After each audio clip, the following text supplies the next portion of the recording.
Hello, salut, comment ça va? Comment vas-tu bien la planète? Le podcast qui prend la température du monde. Depuis 2020, le monde connaît une pandémie nous invitant avec insistance à penser le monde d'après. Et si ce monde d'après était déjà là, au travers d'hommes, de femmes, humanitaires, missionnaires ou expatriés, qui chaque jour, aux quatre coins de la planète, vivent et s'engagent pour rendre notre monde plus soutenable. Dans chaque épisode, nous aurons l'occasion de partir à la rencontre d'une personnalité, d'un pays, d'une culture, d'un regard, d'une action en faveur des 17 objectifs du développement durable de l'Agenda 2030. Dans ce temps pandémique si singulier qui s'inscrit déjà dans les livres d'histoire, nous vous invitons à prendre la température du monde et à devenir acteurs du changement. Je suis Patrick Longchamp, journaliste. Bienvenue dans Comment vas-tu bien la planète? Hello, salut, comment ça va? Voilà, on est avec vous, Charles-Benoît Hetzig. Vous êtes président fondateur du Rameau. Ce Rameau, c'est vous qui nous accompagnez. Charles-Benoît, on vous a rarement dans l'émission de Comment vas-tu bien la planète. Et là, on est en plein reportage pour le 10e anniversaire du réseau des catalyseurs territoriaux. 350 catalyseurs territoriaux aujourd'hui. Vous étiez une dizaine, il y a une douzaine même, il y a une dizaine d'années maintenant. Dites-nous un petit peu, les catalyseurs territoriaux, c'est quoi pour qu'on comprenne bien où on va aller. Si vous deviez, vous aussi, parce que j'ai interrogé d'autres personnes, si vous aussi, vous deviez donner une définition d'un catalyseur territorial, c'est quoi? Alors un catalyseur territorial, bonjour à toutes et tous, c'est vraiment l'acteur que l'on ne voit pas, mais qui structure nos territoires. C'est celui qui va créer du lien entre les associations, les entreprises, les collectivités territoriales, les initiatives de l'État. C'est-à-dire celui qui, pour pouvoir agir correctement, va disparaître derrière la capacité des autres acteurs à d'abord se rencontrer, puis s'apprécier et enfin travailler en confiance. Et comme en physique, la catalyse, eh bien, c'est ce qui permet de précipiter l'action tout en n'étant pas en ingérence dans cette action, en respectant la juste place de chacun sur le territoire. Et c'est bien ça les catalyseurs territoriaux. Alors il y a 10 ans, vous vous imaginiez qu'il y en aurait 350 aujourd'hui. Vous êtes parti d'une intuition en vous disant il y a des gens qui font des choses, ça fonctionne, mais ils ne se parlent pas. Ou ils ne se connaissent pas et on va les mettre ensemble, on va les mettre en réseau. C'était ça l'idée, le point de départ de ce réseau il y a 10 ans? Alors d'abord, il faut se rappeler que dans les travaux de recherche empirique du Rameau, nous ne disons rien avant 7 ans d'observation et d'expérimentation. Donc en 2014, nous étions déjà à 7 ans d'expérimentation et notamment depuis 2010, il y avait cette expérience de agir ensemble en territoire dont le podcast dont vous avez fait l'écho récemment est absolument passionnant puisque 3 acteurs, une collectivité, un acteur économique, un acteur associatif avaient accepté de rentrer dans une aventure, cette agir ensemble en territoire dont personne ne savait bien où elle allait nous mener. Ensuite, deuxième élément, l'acteur institutionnel, puisque dès 2012, nous comprenons qu'il y a quelque chose qui est en train de se cristalliser, nous ne savons pas exactement quoi. Et là, nous montons un groupe de travail avec l'ARF, l'Association des régions de France, sous la présidence de Marie-Guide Dufay, encore présidente de la région Bourgogne-Franche-Comté aujourd'hui, qui pourrait en témoigner, de finalement, mais est-ce que cette co-construction territoriale n'est pas l'impensé de nos politiques publiques depuis 30 ans, qui pourtant est le ferment de sa réalisation au quotidien. Et si finalement dans l'édifice qui est le nôtre, dans finalement cette capacité à construire un territoire, eh bien au-delà de l'action de chacun qui constitue une brique à ce projet de territoire, et si cette catalyse territoriale n'en était pas le ciment que l'on ne voit pas mais qui pourtant soude les acteurs dans la diversité d'un territoire. Et ça, c'était l'hypothèse que nous posions en 2012.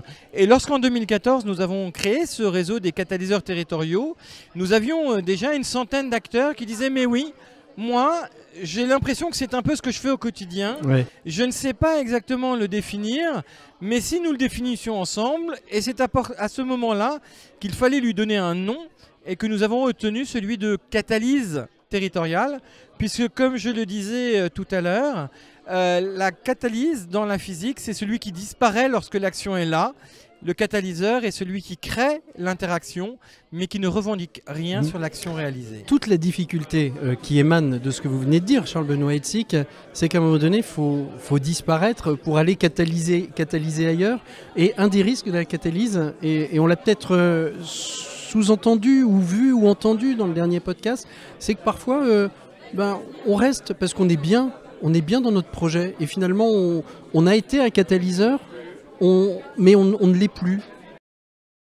Alors c'est toute la question à un moment donné du catalyseur, du tiers de confiance qui développe un projet, et doit-il être le développeur de son propre projet ou rester le tiers de confiance? C'est vraiment un choix stratégique que tout catalyseur territorial a pu vivre à un moment donné, et finalement dans le chemin, certains choisissent le fait de devenir des développeurs de projets, du management de projets transversaux et d'innovation territoriale, ou de rester catalyseur et d'accepter finalement que le projet puisse partir indépendamment de soi. Il y a quelque chose dans le catalyseur territorial comme dans la paternité.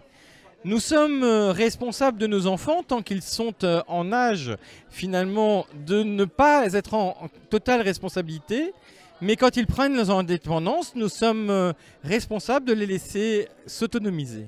Charles-Benoît, justement, la question c'est comment on arrive à pérenniser alors à la fois pérenniser les projets. On a entendu tout au long de la soirée que la grosse difficulté, c'était pas de financer les investissements, mais c'était finalement de financer l'incertitude, c'est-à-dire que la catalyse territoriale, quand on la commence, on ne sait pas vraiment où on va, parce qu'on a une intuition qu'il y a des communs à aller explorer, et que ces communs vont déboucher sur quelque chose, et bien évidemment, quel que soit l'investisseur, qu'il soit public, qu'il soit privé ou bancaire, n'aime pas financer l'incertitude.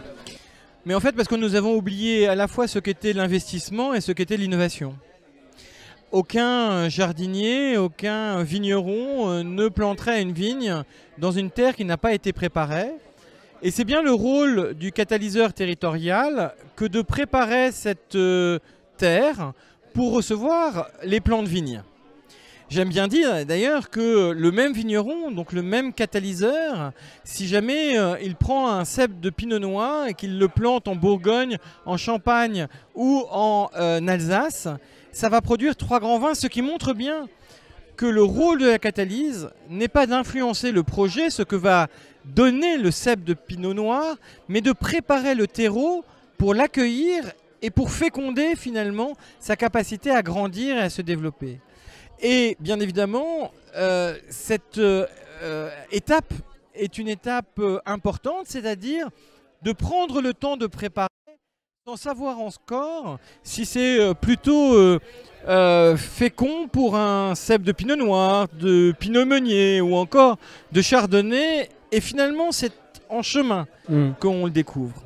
Une fois qu'on a découvert que le terreau était fécond et donc que nous sommes en confiance, que nous pouvons mettre autour de la table les acteurs qui, en dehors de cela, ne se seraient pas mis en confiance autour de la table, alors nous pouvons passer à une deuxième étape. Et là, le rôle de l'acteur institutionnel est important. L'élu local qui va permettre que ce chemin se transforme en une initiative, que soit reconnu le fait de pouvoir développer quelque chose, eh bien, cette impulsion politique, au sens noble de la politique, ô combien essentielle aujourd'hui, eh bien, cette impulsion en confiance, elle donne naissance à un vrai projet de territoire où chacun va avoir sa juste place. Vous avez commencé cette journée avec un mot qui sera certainement le titre de ce podcast, Résistons. Pourquoi? Vous avez le sentiment, et Claude Alfandéry l'a dit dans le petit hommage que vous avez diffusé et qu'on a entendu en ouverture de cette émission, en disant finalement les catalyseurs territoriaux, ce sont peut-être les dignes héritiers de ceux qui étaient dans les maquis pendant la Seconde Guerre mondiale. Pourquoi cette notion de résistance? En 2016, effectivement, Claude Alfandéry, la deuxième rencontre des pionniers, nous dit « Il me semble qu'aujourd'hui, la co-construction territoriale est le maquis d'aujourd'hui ». Pourquoi? Parce que l'intérêt général se construit dans le temps.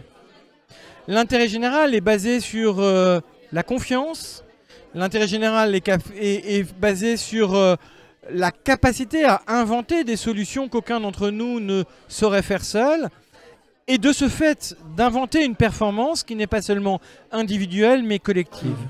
Et cela, ça nous invite à retrouver le goût du temps, parce que, nous le savons, l'imaginaire collectif se construit à 28 ans, l'innovation, un cycle d'innovation, c'est 7 ans, et la performance, qu'elle soit individuelle ou collective, se mesure à 18 ans.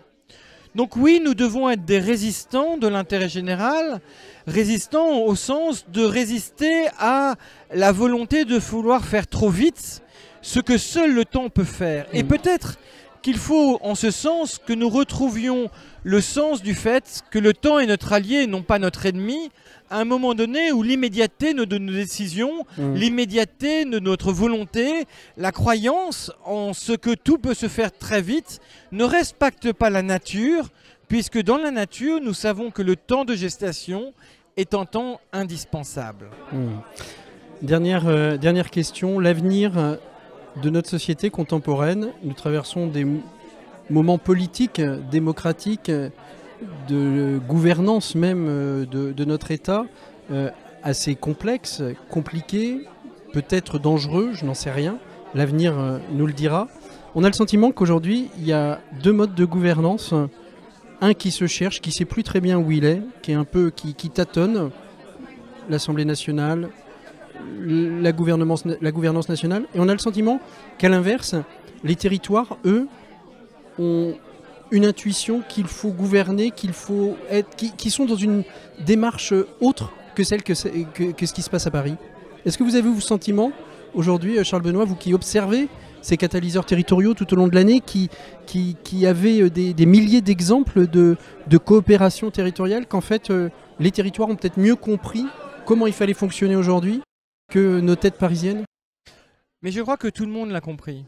Et tout le monde l'a compris au point où en 2015, les 193 nations alors unies signent à l'unanimité l'agenda 2030. Et n'oubliez pas que dans l'agenda 2030, il y a les 15 premiers systémiques, c'est pour avoir une réponse économique, sociale, environnementale et sociétale. Le 16e, c'est pour garantir la paix, il nous faut réinventer nos institutions et qu'elles redeviennent efficaces. Et le 17e, c'est comment allons-nous faire ensemble ce qu'aucun de nous ne peut faire seul. Autrement dit, ne soyons pas naïfs, ce que nous vivons en France, le monde entier le vit parce que nous sommes dans une période de mutation de l'humanité comme il s'en déroule tous les 500 ans et nous le savons. La dernière était au temps de la Renaissance, la révolution copernicienne. Et là encore, la Renaissance, cette révolution copernicienne, elle a mis 120 ans pour être acceptable et acceptée.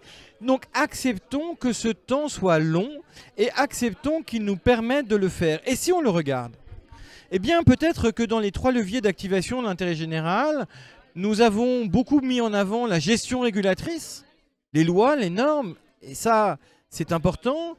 Nous avons mis en avant le fait d'avoir un projet en commun dont trop souvent nous en avons fait un discours plutôt qu'une réalité.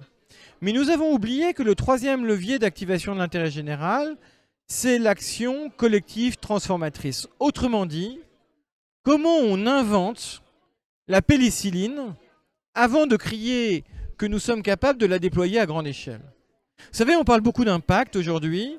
Si nous avions fait la mesure d'impact de Fleming au moment où il invente la pénicilline, le résultat est clair, c'est 0. Monsieur Fleming, qui a inventé la pénicilline, n'a soigné personne directement. En revanche, son innovation a permis de soigner des millions de personnes.